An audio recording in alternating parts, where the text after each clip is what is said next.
Good morning, everybody, and welcome.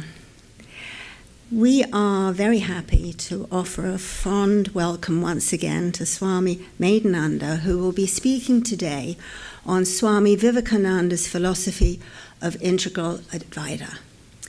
The Swami is a monk of the Ramakrishna order posted to the Vedanta Society of Southern California, Hollywood. He studied at the University of California, Berkeley, where he earned his BA in English, graduating summa cum laude with highest honors in English, minoring in philosophy. He received his PhD in English in 2009. From 2006 to 2007, he attended the Humboldt University of Berlin as a Fulbright Fellow, and was a visiting student at Magdalen College at University of Oxford. That was from 2000 to 2001. He holds and has held numerous faculty appointments in India and the United States. Religious Director for the Hindu Students Organization, University of Southern California, Senior Research Fellow in Philosophy, the Ramakrishna Institute of Moral and Spiritual Education in Mysore, India, head of the program in philosophy at the Ramakrishna Mission Vivekananda Educational and Research Institute in Belur Math, West Bengal. He is also the editor of the Bloomsbury Research Handbook of Vedanta and section editor for Hindu and Cross-Cultural Philosophy of Religion, the International Journal of Hindu Studies. There's more. Quite a bit, but I haven't included everything, Swamiji. As well as being the author of innumerable papers and articles in the last few years, Swami Medhananda has authored 3 major books: The Dialectics of Aesthetic Agency, Re-evaluating German Aesthetics from Kant to Adorno, Infinite Paths to Infinite Reality, Sri Ramakrishna and Cross-Cultural Philosophy of Religion, and most recently, his highly acclaimed work, Swami Vivekananda's Vedāntic cosmopolitanism, where he demonstrates the sophistication and enduring value of Vivekananda's views on the limits of reason, the dynamics of religious faith, and the hard problem of consciousness. Thank you. Oh, and before I forget, this is his most recent book. Swamiji, welcome, and please do come. Om Namah Shri Atirajaya Vivekananda Suraye Satchit Sukha Swarupaya Swamini Tapaharini. It's a pleasure to be here again. Last time, it was about 4 years ago, I was in white. Now I'm in ochre with a new name, but the same person. And I see a lot of familiar faces, so thank you all for coming. Thank you, Diane, for the very generous introduction. And my humble pranams to revered Swami Sarvapriyanandaji. He's been my mentor since even before joining the order. He met me for the first time in 2009. And since then, I've considered him one of my most important mentors and friends. So it's a real honor to be here today. As Diane mentioned, I'll be speaking today on my new book. Basically, I'm summarizing chapters 2 and 3 of my new book, Swami Vivekananda's Vedāntic Cosmopolitanism.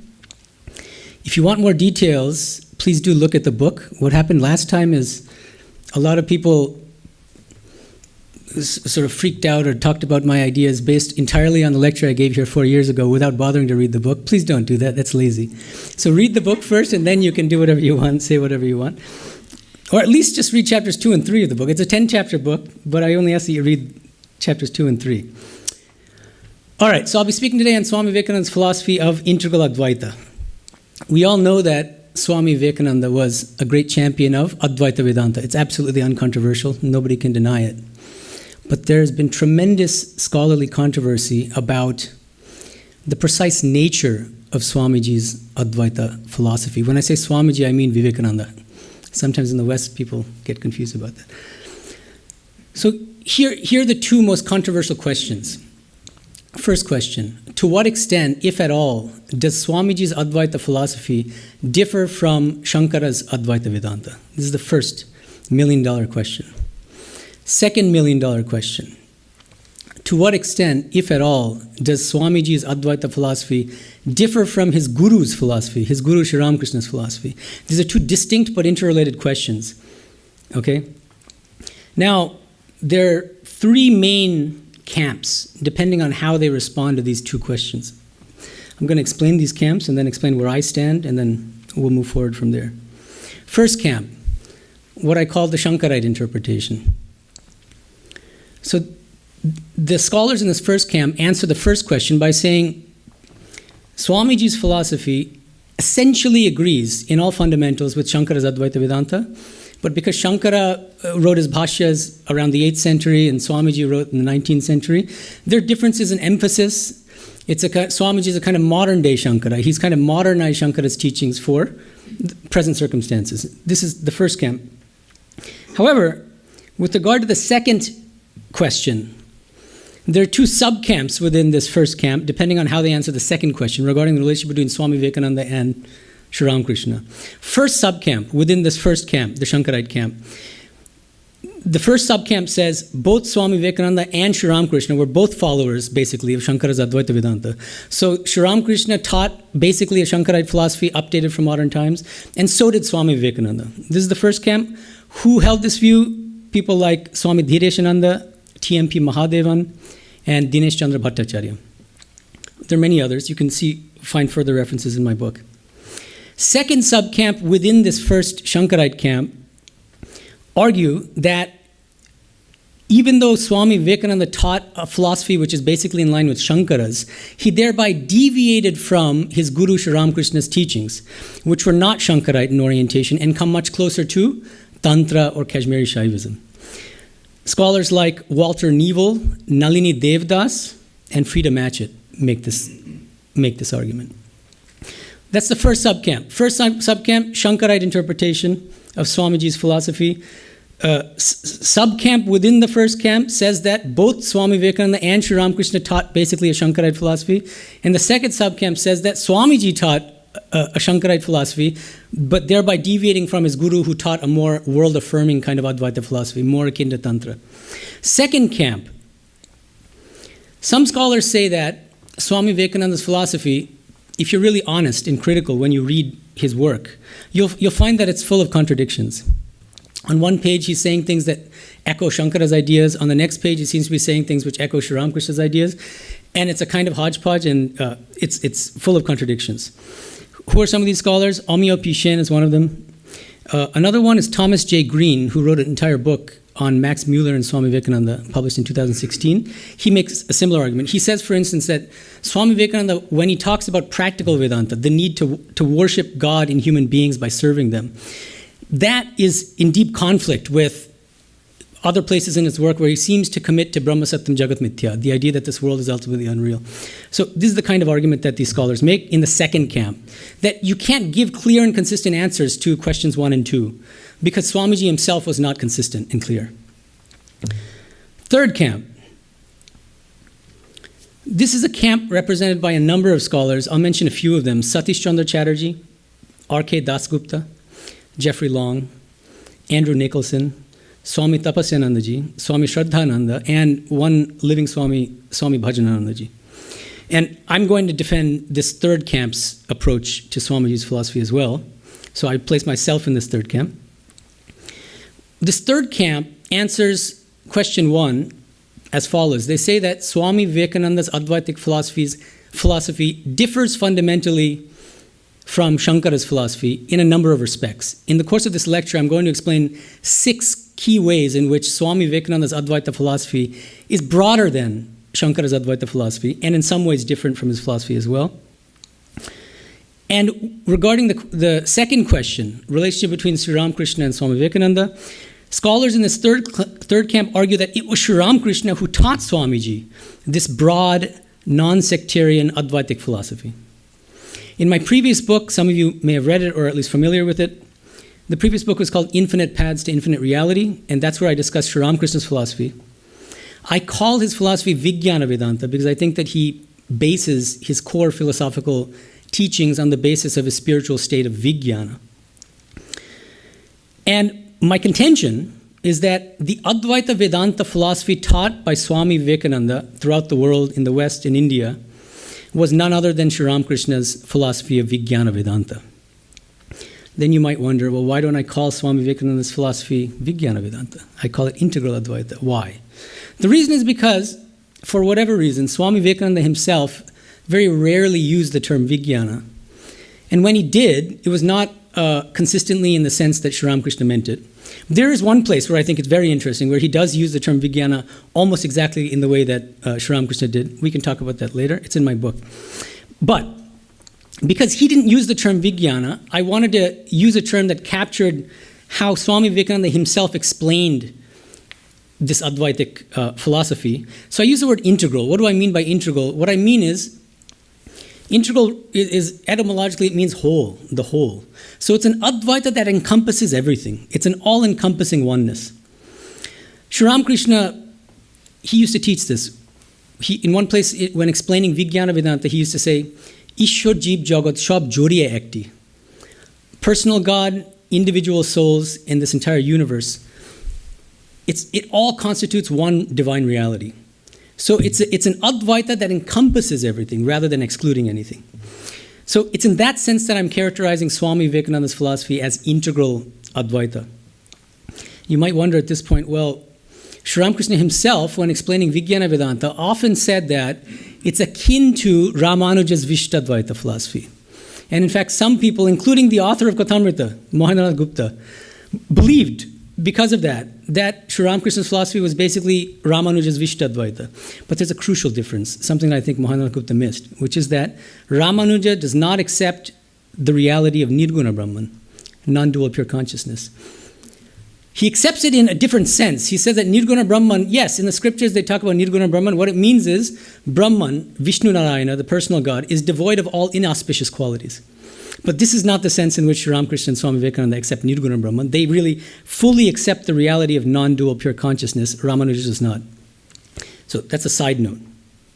Now, as I mentioned in the course of this lecture, I want to discuss 6 key philosophical doctrines of Swami Vivekananda's integral Advaita.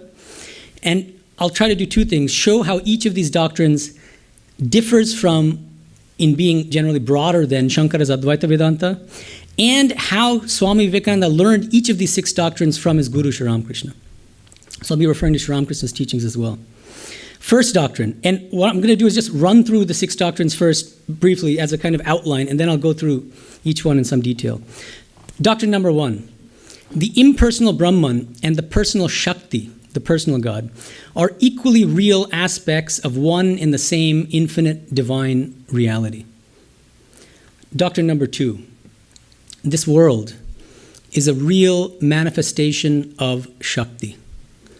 Number 3, each one of us, each soul is potentially divine, but Swami Vivekananda very deliberately uses broad and capacious language to encompass different possible relationships between the individual soul and God, including the Advaitic identity, Jiva is just one with Brahman, the Vishtadvaitic idea that the soul is part of God, and the Dvaitic idea, the Dvaita idea, that the soul is a kind of servant of God who's the master.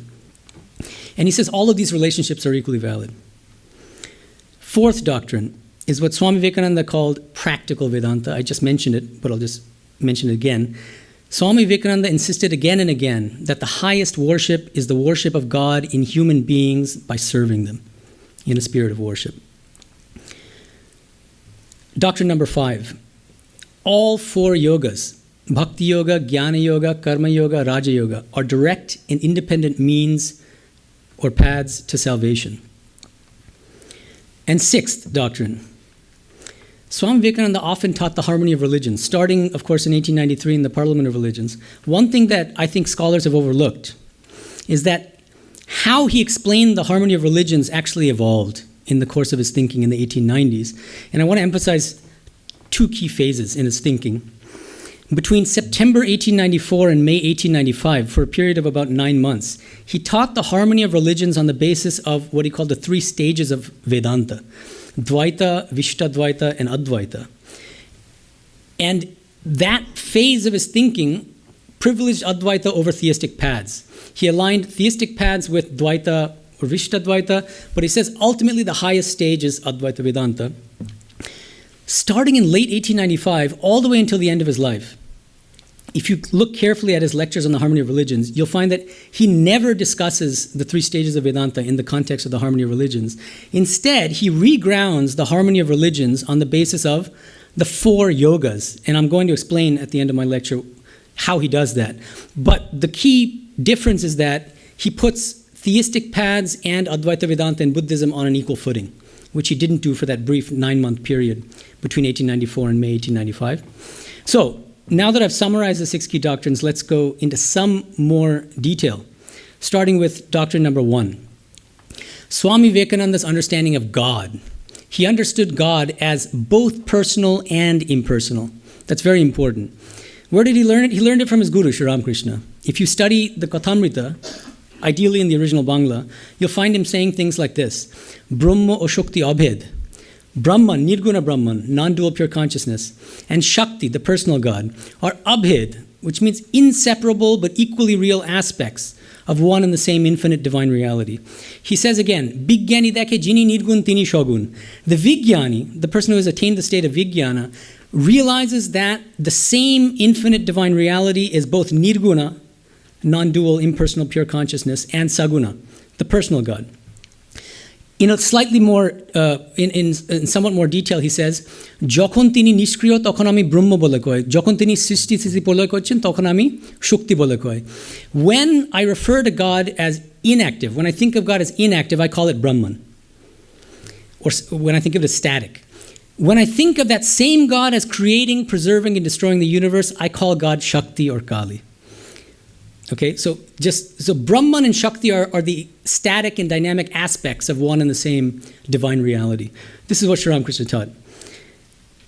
And he would often use analogies like Brahman and Shakti are inseparable, like fire and its power to burn. Agni artha dahika Shakti. And it's the same water, whether it's still or whether it's agitated or in waves, right? And we'll find Swami Vivekananda using very similar language. So, Swami Vivekananda says, for instance, in one place, our religion, meaning the Hindu religion, preaches an impersonal, personal God. In another place, he says the following. This in his lecture, The Women of India. The central conception of Hindu philosophy is of the absolute. That is the background of the universe. This absolute being, of whom we can predicate nothing, so here I take him to mean the impersonal absolute Brahman, has its power spoken of as she with a capital S. That is, the real personal God in India is she. This Shakti of the Brahman is always in the feminine gender. So notice the emphasis on the real personal God. Shakti is the real personal God, which is inseparable from Brahman. Shakti is just the dynamic aspect of Brahman. But you might say, well, there are a lot of places where he seems to privilege the impersonal God. How do we explain that and reconcile it with the kind of interpretation I'm offering? What I think he does in many places is he takes the terminology and doctrines of classical Advaita Vedanta taught by Shankara and Shankara's followers, and he subtly reconceptualizes them. He gives them a different meaning, more in line with Sri Ramakrishna's Vijnana Vedanta. So, to give you one example of this in this particular context is the doctrine of impersonality, which is very, very strong. It's pronounced in classical Advaita Vedanta. Shankara talks about Nirvishesha Brahman very frequently. His followers talk about Nirguna Brahman and Nirvishesha Brahman constantly. Okay. How does Swami Vivekananda understand impersonality? Let's look at one passage. This comes from his second practical Vedanta lecture delivered in 1896. He says the following: the impersonal God is a living God, a principle. The difference between personal and impersonal is this, that the personal is only a man, and the impersonal idea is that he, capital H, is the angel, the man, the animal, and yet something more which we cannot see. Because impersonality includes all personalities, is the sum total of everything in the universe, and infinitely more besides. This, I think, agrees very well with Sri Ramakrishna's idea that this Vijnana Vedanta idea, which is it's an Advaita, but it's an all-encompassing oneness that includes the personal God, the entire universe, all the individual souls. So that's why I'm calling Swami Vivekananda's philosophy integral Advaita. This is an impersonality that includes all personalities. By contrast, Shankara and his followers hold that Nirguna Brahman, the impersonal absolute, excludes all personality. You might argue with me on this. You might ask, where does he say it? So I'm going to tell you, in both English and in Sanskrit. In his commentary on Brahma Sutra 2.1.14, he explains the ontological status of Ishvara, the personal God, as follows. First, Gaminanaji's translation. Thus, Ishvara's rulership, omniscience, and omnipotence are dependent on the limiting adjuncts, the upadhis, conjured up by ignorance. But from the ultimate standpoint, such terms as the ruler, the ruled, omniscience, etc., cannot be used with regard to the Atman in its true nature after the removal of all limiting adjuncts through knowledge. Tad evam avidyatmakopadi parichedapeksham eva ishvarasya ishvaratvam sarvajnatvam sarvashaktitvam cha na paramatataha vidya apasta sarvopadi swarupe atmani ishitra ishitavya sarvajnatvadi vyavahara upapadyate. So according to Shankara, all of the personal God's qualities, omniscience, omnipotence, being gracious and loving, they're only true, they only exist from the empirical standpoint, from the vyavaharika standpoint. They are all ultimately non-existent upadhis superimposed onto non-dual Brahman, the impersonal absolute, through avidya, through our own ignorance of Brahman. But from the ultimate standpoint, Shankara clearly says, only Nirguna Brahman itself exists, completely devoid of all upadhis, including the upadhis which constitute the attributes of the personal God. There's a lot more I can say, but please look at the chapter for more details. Doctrine 2. What was Swami Vivekananda's understanding of the world and its ontological status? Let's begin again, as we always should, with Sri Ramakrishna's teachings on the world. Mohendranath Gupta, on 16th December 1883, asks Sri Ramakrishna, is the world unreal? Bangla here is, Jagat ki mitha. Sri Ramakrishna answers as follows, why should the world be unreal? That is the way that Advaita Jnanis reason. Now here again, so for those of you who don't know Bangla, it's unfortunate because there are some very significant differences sometimes between Nikhilanandaji's English translation and the original Bangla. Here's a case where he translates the original Bangla, Oshab Bicharet Kotha, as what you are asking is a matter for philosophical discussion, which I think is way off, to be honest. And so that's why instead I translate it as so Oshab Bicharet Kotha as that is the way that Advaita Jnanis reason.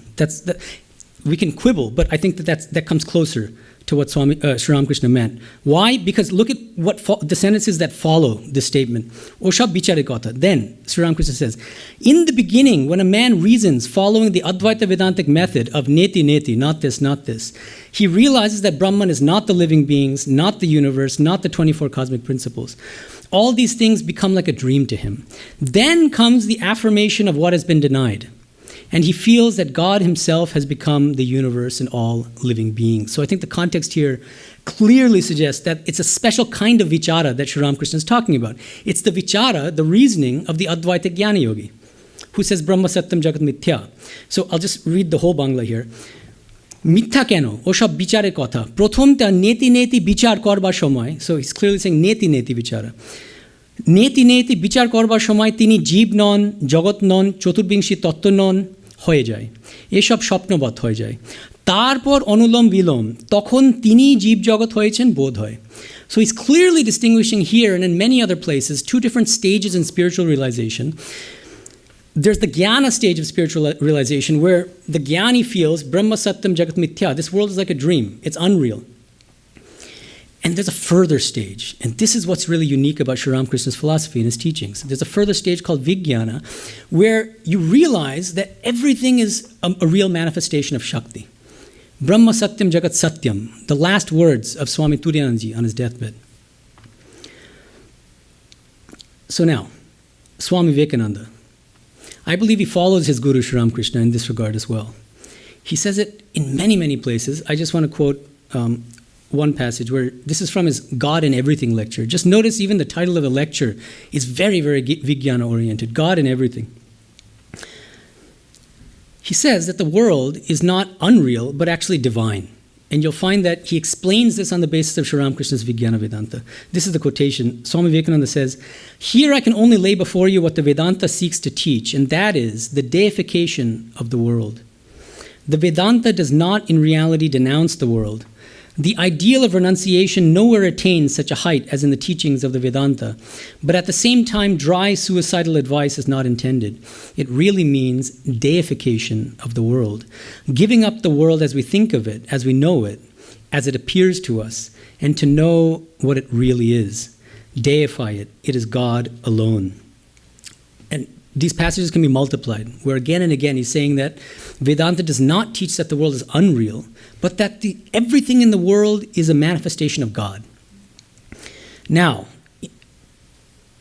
there's another important issue here. He gave a series of famous lectures on Maya. And he gives the word Maya a very new interpretation. Again, this is another example of where Swami Vivekananda takes a classical Advaitic doctrine and gives it a subtly different interpretation that brings the doctrine closer to Sri Ramakrishna than to Shankara. So Maya, how does he interpret Maya? Let's look at his lecture, Maya and Illusion, delivered in 1896, where he says that the word Maya is generally, quote, used, though incorrectly, to denote illusion or delusion or some such thing, end quote. So he says it's wrong, it's mistaken to think that Maya means illusion. The world is not an illusion. The world is Maya, but Maya in a different sense. What sense? It seems to me, I look pretty comprehensively at all the different places where he talks about Maya. He doesn't have one, but two different explanations of Maya. One which I characterize as a phenomenological interpretation of Maya, and one as an ontological interpretation of Maya. So let's start with what I'm calling the phenomenological interpretation of Maya. He says the following: "Thus we find that Maya is not a theory for the explanation of the world. It is simply a statement of facts as they exist, that the very basis of our being is contradiction, that everywhere we have to move through this tremendous contradiction, that wherever there is good, there must also be evil, and wherever there is evil, there must be some good. Wherever there is life, death must follow as its shadow, and everyone who smiles will have to weep, and vice versa. Nor can the state of things be remedied." So here I call this phenomenological because he's saying Maya is not an ontological theory about whether the world is real or unreal. It's just a matter of the facts of life. What happens when we pursue this, whatever, something that we think is going to make us really happy? It makes us happy for a second, then we become miserable again. So he's talking about life as being full of contradictions. This is Maya in the phenomenological sense. But there's another sense. In other places, he does give an ontological explanation of Maya, but which I think differs from Shankara's explanation of Maya. What he says is, in these places where he gives an ontological explanation of Maya, is that Maya is basically names and forms, and that they don't have independent existence apart from Brahman. Not that they're unreal, but that they don't have independent existence apart from Brahman. He says this, for instance, I'll read this passage. He says, "It is the form that makes the wave different from the sea." And notice the sea-wave metaphor, which Sri Ramakrishna used to use. "Suppose the wave subsides, will the form remain? No, it will vanish. The existence of the wave was entirely dependent upon the existence of the sea, but the existence of the sea was not at all dependent upon the existence of the wave. The form remains so long as the wave remains, but as soon as the wave leaves it, it vanishes, it cannot remain. This name and form is the outcome of what is called Maya. It is this Maya that is making individuals, making one appear different from another. According to the Advaita philosophy then, this Maya, or ignorance, or name and form, or as it has been called in Europe, time, space, and causality," he's thinking of Schopenhauer and Kant, "is out of this one infinite existence showing us the manifoldness of the universe. In substance, this universe is one." So Maya, for Swami Vivekananda, understood as name and form, he says, in some sense it doesn't exist, but not in the sense that it's unreal, that it's non-existent. It's that it has, names and forms have no existence apart from Brahman, just as the wave has no existence apart from the ocean. But the wave is perfectly real. You don't say waves are unreal. You don't say that they don't exist. You say that they don't exist apart from the ocean. So exactly in the same way, this world of names and forms is perfectly real, but entirely dependent for its existence on Brahman. He says this even more emphatically in a lecture called Hints on Practical Spirituality, delivered in 1899. He says, the reality of everything is the same infinite. This is not idealism. It is not that the world does not exist. It has a relative existence and fulfills all its requirements, but it has no independent existence. This is his own language. It exists because of the absolute reality beyond time, space, and causation. So for Swamiji, the world of names and forms does exist, but depends for its existence on Brahman. Now you might ask, well, doesn't Shankara teach the same thing? My answer is no. But of course, intelligent people can disagree about these things. But every Vedantic school accepts that the world has no independent existence apart from Brahman. Ramanuja accepts it, Madhva accepts it. So that's not what distinguishes Shankara's school of Advaita Vedanta from the other Vedantic schools. Shankara goes much further.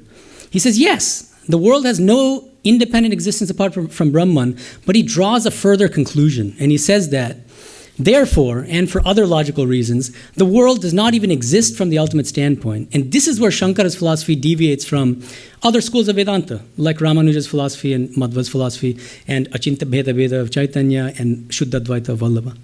Every single school of Vedanta accepts that the world depends for its existence on Brahman. Keep that in mind. Shankara, just has to be something distinctive about Shankara's school, and that is that from the ultimate standpoint, the world does not even exist.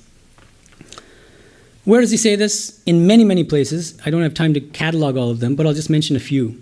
Shankara says, for instance, in his commentary on Brahma Sutra Bhashya 2.1.27, this entire world of names and forms is conjured up by ignorance, avidya kalpita, and that Brahman, in its ultimate nature, remains unchanged and beyond all empirical dealings. Brahma Satyam Jagat Mithya. Also think about his favorite analogy, the rope snake analogy. He likens the world of names and forms to the snake.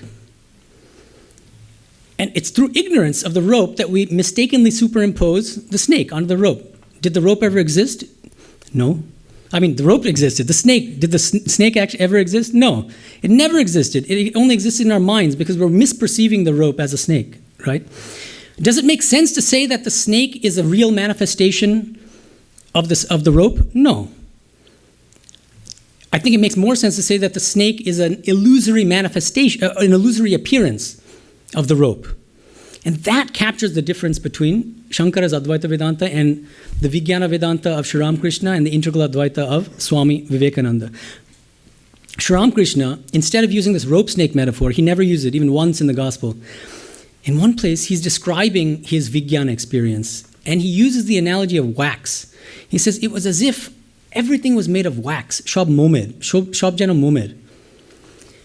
The trees seemed to be made of wax. The floors seemed to be made of wax. The horse carriages seemed to be made of wax. What does he mean by that?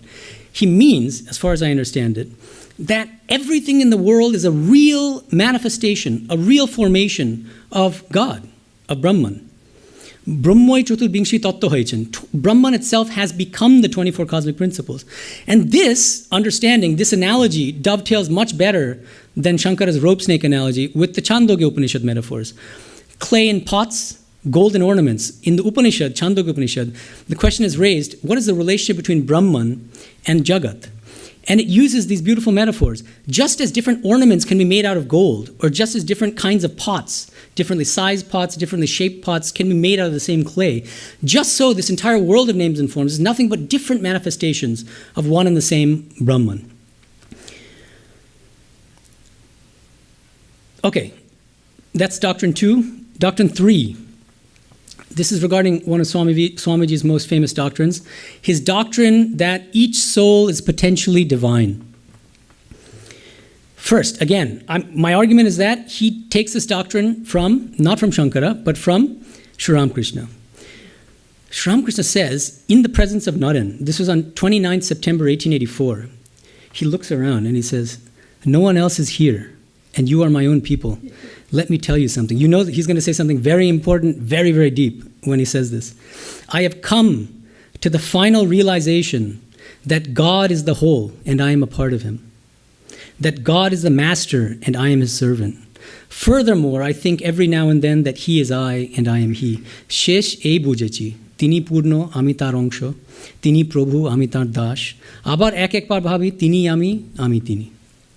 Sri Ramakrishna was fond of reciting a famous shloka about Hanuman, how Hanuman looked upon Rama most of you know it, but it's exactly the same idea. But the key here is that Sri Ramakrishna is not saying that the Advaitic identity is higher than the other ones, or that from the ultimate standpoint, that's the truth, and that everything else is lower. No lower and higher. Each of these relationships between the soul and God is equally true and equally valuable. And it's really a matter of temperament. Do you want to become sugar or eat sugar? What does Swami Vivekananda say? He says the same thing, I think. He says each soul is potentially divine. And I think he's very deliberately vague here on purpose, in order to encompass all three of the main relationships between the soul and God, the Advaitic, the Vishtadvaitic, and the Dvaitic. He makes this explicit in a number of places, but I'm going to quote from one passage. This is from his lecture, The Common Bases of Hinduism, delivered in 1897. He says, there may be differences as to the relation between the soul and God. According to one sect, the soul may be eternally different from God. According to another, it may be a spark of that infinite fire. Yet again, according to others, it may be one with that infinite. It does not matter what our interpretation is, so long as we hold on to the one basic belief that the soul is infinite, that the soul was never created, and therefore will never die, that it had to pass and evolve into various bodies till it attained perfection in the human one. In that, we are all agreed. We all hold in India that the soul is by its nature pure and perfect, infinite in power, and blessed. And he says something, so notice here that he's not saying that the Advaitic identity of the soul and God is somehow higher or more true than the other, the Vishtadvaitic and the Dvaitic understandings of the relationship between soul and God. He says that they're all true. He says the same thing. This is very, very obscure now. This is in the Bengali work written by Swami Abjajanandaji, Shamajit Podoprante. It's a recording of a conversation between Shuddhanandaji, a disciple of Swami Vivekananda, and Vivekananda himself. Shuddhanandaji had a book with him. And Swamiji asked him, what are you reading? And he said, I'm reading Shankara's commentary on the Brahma Sutra. And then this is what Swamiji says. Who has told you that the sutras, the Brahma Sutras, support the Advaita philosophy alone?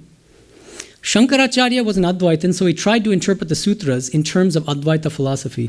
But you should try to understand the literal meaning, okkorartho, of the sutras themselves, the true intention of Vyasa, the author of the Brahma Sutra, the true obipray of Vyasa. And then Swamiji himself gives an example from the Brahma Sutra. He says, take for example the sutra, Asmin Nasya Cha Tad Yogam Shasti. It's from 1.1.19 of Brahma Sutra.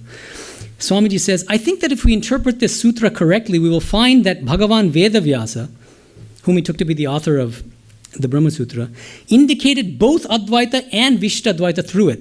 Ete Advaita o Vishtadvaita ubhaybadi Bhagavan Vedvyas kotrik shuchito hoyeche. So you see, he consistently and systematically interprets the relationship between God and the soul. Let me explain briefly. 1.1.19 of Brahma Sutra is Asmin Nasya Cha Tad Yogam Shasti. So the sutra just says, the scriptures, the Upanishads, teach the yogam, the union of the soul, the jiva, and Brahman. This is what the sutra itself says. And what Swamiji says is, the term yoga here is deliberately vague, even in the sutra itself. Yoga can encompass identity, but it can also encompass a part-whole relationship. It can also encompass a master-servant relationship, servant-master relationship. So he's doing something very subtle here. He's saying that there's a very important reason why the Sutrakara used the term yoga, which is so capacious.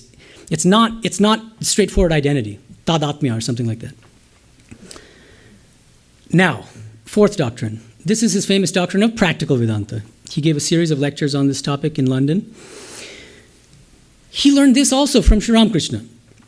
Most of us know this. One day, in the presence of Naren, Sri Ramakrishna is talking about Vaishnava sadhanas. And one of the sadhanas is daya, it's compassion toward all living beings. And Sri Ramakrishna goes into a state of spiritual bhava. And he says, compassion, who are we to have compassion for others? We're worms crawling on this earth.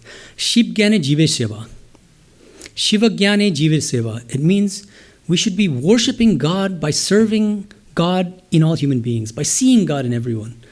This is the great doctrine that our entire monastic order is based on, actually.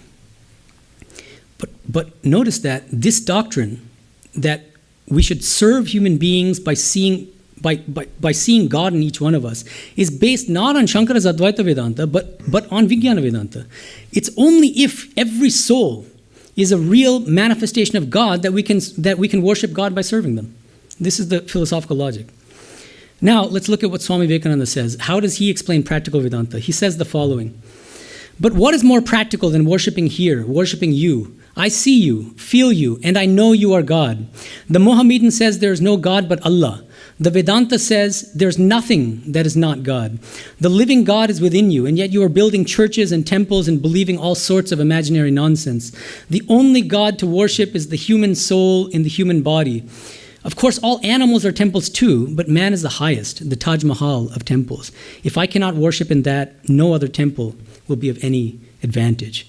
And so what I try to show in my book chapter is that this doctrine of practical Vedanta is grounded in Swamiji's metaphysics of integral Advaita. Unless you accept that everything in this world and that all living beings are real manifestations of God, you can't provide a grounding, a proper metaphysical grounding for this kind of ethics of seva, of serving other human beings. Now, briefly, I just want to mention Shankara. Well, maybe Shankara also can accommodate this kind of seva. He can in a certain sense because he talks about karma yoga. Karma yoga is the yoga of selfless action. So one kind of karma yoga can be serving others. That's certainly true. But what is the status of karma yoga in relation to other yogas in Shankara's philosophy? He says that karma yoga is for inferior spiritual aspirants who have insufficiently pure minds. And so through the practice of karma yoga, we purify our minds. And the moment we get a sufficiently pure mind, we stop karma yoga. This is just Shankara 101. And then we go on to the higher practice of Jnana Yoga, the yoga of knowledge, and only then can we attain knowledge of Brahman. Now, Swami Vivekananda criticizes Shankara's lack of emphasis on social service in a number of places, and I want to mention a few of them. In a letter to the Pandit Pramadadas Mitra on 20th May 1897, Swamiji says the following: "The Upanishads and the Gita are the true scriptures. Rama, Krishna, Buddha, Chaitanya, Nanak, Kabir, and so on are the true avatars. For their hearts were as infinite as the sky, and above all, Ramakrishna. Ramanuja, Shankara, etc. seem to have been mere pandits with much narrowness of heart." Shankirno Hridoy, it's an original Bengali letter. Narrowness of heart. Where is that love, that weeping heart at the sorrow of others? Dry pedantry of the pandit and the feeling of only oneself getting to salvation, Hari Skari. In another letter to his disciple Alasinga Perumal, dated 20th August 1893, he says the following. It's a striking passage and one which I think many are not familiar with. He says, "No religion on earth preaches the dignity of humanity in such a lofty strain as Hinduism, and no religion on earth treads upon the necks of the poor and the low in such a fashion as Hinduism. The Lord has shown me that religion is not in fault, but it is the Pharisees and Sadducees in Hinduism, hypocrites, who invent all sorts of engines of tyranny in the shape of doctrines of Paramatika and Vyavaharika." This is the only place in the entire 9-volume complete works where he refers to the original Sanskrit terms Paramatika and Vyavaharika. And it's a scathing rebuke, scathing condemnation. Why? It seems to me that the reason is that the moment classical Advaita Vedanta relegates this entire world to the realm of merely empirical reality, Vyavaharika Satta, it thereby justifies apathy toward the world. It's not ultimately real. Why bother about it? And Swamiji thinks that's the original sin of Advaita Vedanta. And he had to change that doctrine. He was an Advaita Vedantin, but he rejected that aspect of it. He said, the relative world is not unreal, it's not non-existent, it's fully real, and in fact it's God. So we must worship God by serving human beings. Fifth doctrine, 4 yogas. Swami Vivekananda says that all 4 yogas are direct and independent paths to liberation. Again, I think he gets this doctrine from Sri Ramakrishna. This is what Sri Ramakrishna says in one place. The Vijnani sees that the reality which is nirguna is also saguna. The Jnani's path leads to truth, as does the path that combines jnana and bhakti. The bhakta's path too leads to truth. Jnana yoga is true, and bhakti yoga is true. Then he says, God can be realized through all paths. And now we should ask ourselves, how is it that Sri Ramakrishna arrived at this very broad doctrine, Jatamat Tatapat, as many doctrines, so many paths? The key is The metaphysical basis is this Vijnana Vedanta, that Jini Nirgun Tini Shogun, the Vijnani sees that the reality, he says it here, the Vijnani sees that the reality which is Nirguna is also Saguna. That means that the personal God is as real as the impersonal absolute. And because of that, bhaktas are not going astray or they're not doing something inferior to Jnana Yogis. They're worshipping a real aspect of the same God. This is the logic, right? Now, in the same way, Swami Vivekananda derives this teaching about the four yogas from his very broad conception of God as both impersonal and personal. He says the following in Karma Yoga: each one of our yogas is fitted to make man perfect, even without the help of the others, because they have all the same goal in view. The yogas of work, Karma Yoga, of wisdom, Jnana Yoga, and of devotion, Bhakti Yoga, are all capable of serving as direct and independent means for the attainment of moksha. And you might think, well, where's Raja Yoga? Why does that get left out? He adds that in another passage. For instance, his epigraph to Raja Yoga, the famous Mahamantras. He says, each soul is potentially divine. The goal is to manifest this divinity within by controlling nature, external and internal. Do this either by work, Karma Yoga, or worship, Bhakti Yoga, or psychic control, Raja Yoga, or philosophy, Jnana Yoga. By one or more or all of these and be free. So it's the same doctrine, except now he's adding the fourth yoga. So all four yogas are direct and independent paths to liberation, according to Swami Vivekananda. At the same time, he says, even though you can attain the highest through any one particular yoga, it's better to try to combine all four yogas to the best of our ability. He thinks that it's the best way to make for a kind of balanced and well-rounded personality, and the best way to accelerate our own spiritual progress by taking advantage of and utilizing all the different resources in our personality. Now, in this regard, in the context of Swami Vivekananda's doctrine of the four yogas, there's a scholar named Anantarand Rambachan. He's a senior scholar now. I just recently met him at a conference in Notre Dame just last week. He wrote a book in 1994 called The Limits of Scripture. The whole book is a sustained criticism of some of the main doctrines of Swami Vivekananda. He's writing as a Shankarite, actually. He was a follower of Shankara, but a particular tradition of Shankara, Dayananda Saraswati, the late Dayananda Saraswati. And what Rambachan says in chapter 3 of this book is that Shankara's understanding that only one yoga, namely Jnana Yoga, leads directly to moksha is a more logical doctrine than Swamiji's doctrine, that all four yogas lead to moksha. The reason being that Swami Vivekananda fails to explain the precise mechanism by which the other three yogas, Bhakti Yoga, Karma Yoga, and Raja Yoga, lead to the highest goal of liberation. He says there's a kind of systemic ambiguity and a lack of clarity. There's a kind of haziness. He says, for instance, that Vivekananda unjustifiably assumes that through the practice of any of the four yogas, quote, avidya, meaning ignorance, by some means or other, spontaneously falls away in the automatic manifestation of Brahmajnana, end quote. This is Rambachan's main criticism of Swamiji's doctrine of the four yogas. Now, one thing I'll say before I try to defend Swamiji against Rambachan, I find it unfortunate that one of the tendencies among Hindus and followers of Ramakrishna and Vivekananda, when they encounter a book like this, they dismiss it without reading it. They start calling the author names. Even worse, sometimes they send death threats. You should not do that, please. To be intellectually honest and rigorous, what you should do is read the book, assess the arguments, treat it like a Purva Paksha position. If you're a follower of Swamiji, you love Swamiji, use it as an exercise in faith-seeking understanding. It's a way of strengthening your own faith. Rambachan is no fool. He's actually a very, very intelligent scholar, and he makes very thoughtful arguments. The best thing you can do is read the book, and let's see if you can defend Swamiji against his arguments. It's not that easy, actually. All right. Now back, after this little sermon. All right. So now, the point is, Rambachan says, Shankara beautifully explains how the path of Jnana Yoga, leads to moksha, because it's based on scriptures, the Shruti, the Upanishads. And when a qualified preceptor, guru, tells you Tattvamasi, one of the Mahavakyas, or Aham Brahmasmi, and the disciple has a sufficiently pure mind and is ready, spiritually speaking, to get that highest insight, all ignorance is destroyed, and the knowledge of Brahman is generated. So it's Shruti Janita Jnana. This jnana, this knowledge of Brahman, is generated by the hearing of Shruti, of scripture. This is the mechanism. Rambachan says this is perfectly clear and beautiful. It's elegant. And Swamiji does not explain how any of the other three yogas actually lead to the highest goal of moksha. Now, the key here is, I think that Rambachan is misunderstanding something in Swamiji's work. According to Swamiji, we already have the innate knowledge of Brahman within us. We're all, in a sense, already jnanis. But we fail to manifest this knowledge because of our mental impurities.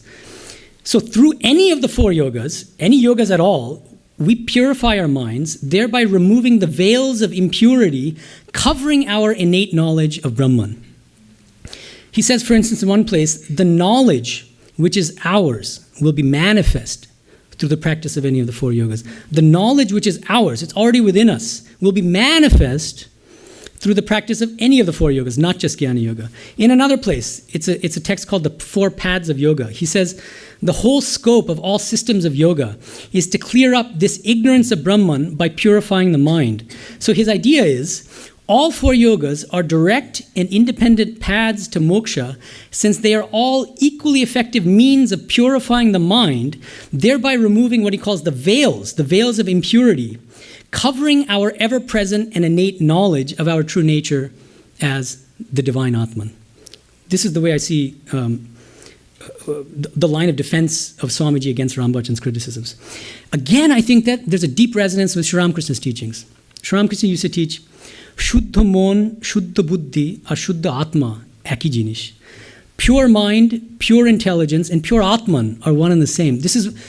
Many people find this teaching baffling. What does he mean by that? How can a pure mind be the same thing as a pure Atman? I think in exactly the sense that Swamiji means it. Because if you attain purity of mind, that knowledge of Brahman, which is already in us, will become manifest.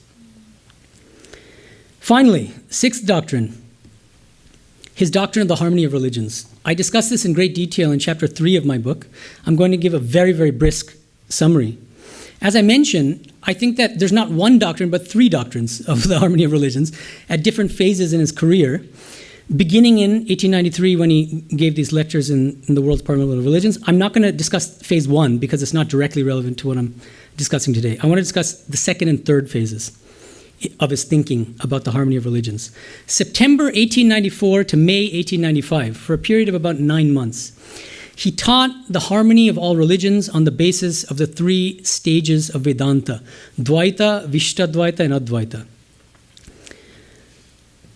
This is the last place I have found where he defends this view.